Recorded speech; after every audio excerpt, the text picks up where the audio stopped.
गर्मियों के मौसम में एयर कंडीशनर हर घर, दफ्तर और दुकान की जरूरत बन चुका है। चिलचिलाती गर्मी से राहत पाने के लिए लोग दिन रात एसी चलाते हैं, लेकिन क्या आपने कभी सोचा है कि यही राहत देने वाला एसी जानलेवा भी हो सकता है? हाल ही में हैदराबाद, दिल्ली और मेरठ जैसे शहरों से एयर कंडीशनर में ब्लास्ट की खबरें सामने आई।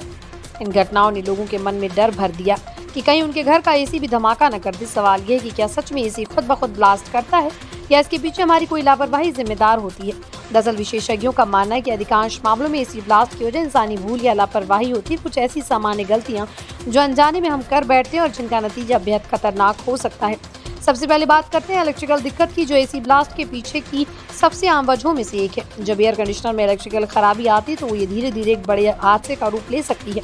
तो यदि एसी की समय समय पर सर्विसिंग नहीं करवाई जाती तो वायरिंग में छुपी कोई छोटी सी गलती बड़ा नुकसान कर सकती है। सर्विसिंग के दौरान टेक्नीशियन न केवल फिल्टर साफ करता है बल्कि पूरे सिस्टम की जांच भी करता है, जिससे किसी भी संभावित खतरे को पहले ही टाला जा सके। इलेक्ट्रिकल सर्किट में आने वाली गड़बड़ी जैसे शॉर्ट सर्किट या लूज वायरिंग एसी की फटने का कारण बन सकती है।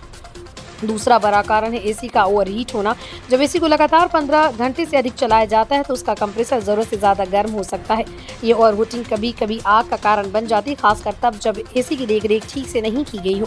कई बार लोग बिजली बचाने या सिर्फ कूलिंग बढ़ाने के लिए तापमान बहुत कम कर देते हैं और पंखा बंद कर देते हैं, जिससे वेंटिलेशन नहीं हो पाता और कंप्रेसर पर दबाव बढ़ता है। इस दबाव और गर्मी का मेल कभी भी ब्लास्ट की वजह बन जाता है।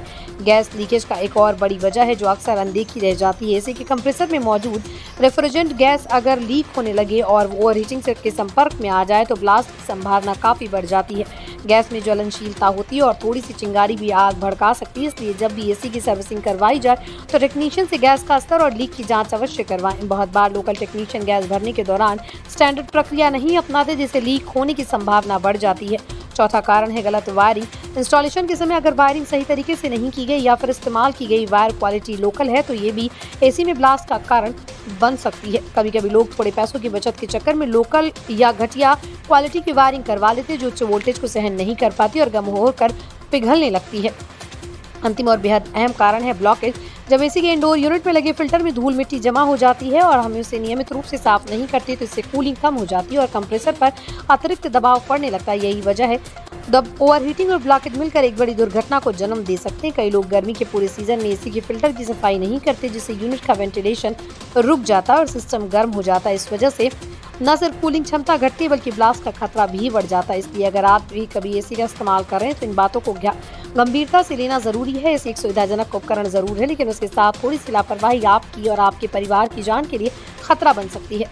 समय समय पर सर्विसिंग कराना, सही इंस्टॉलेशन, बेहतर क्वालिटी की वायरिंग, नियमित सफाई और सावधानी पूर्वक इस्तेमाल एसी ब्लास्ट के हादसों से आपकी सुरक्षा सुनिश्चित कर सकते हैं। वीडियो को ज़्यादा से ज़्यादा शेयर करें, लाइक करें और चैनल को सब्सक्राइब करें ताकि हर खबर आप तक सीधे पहुंच सके।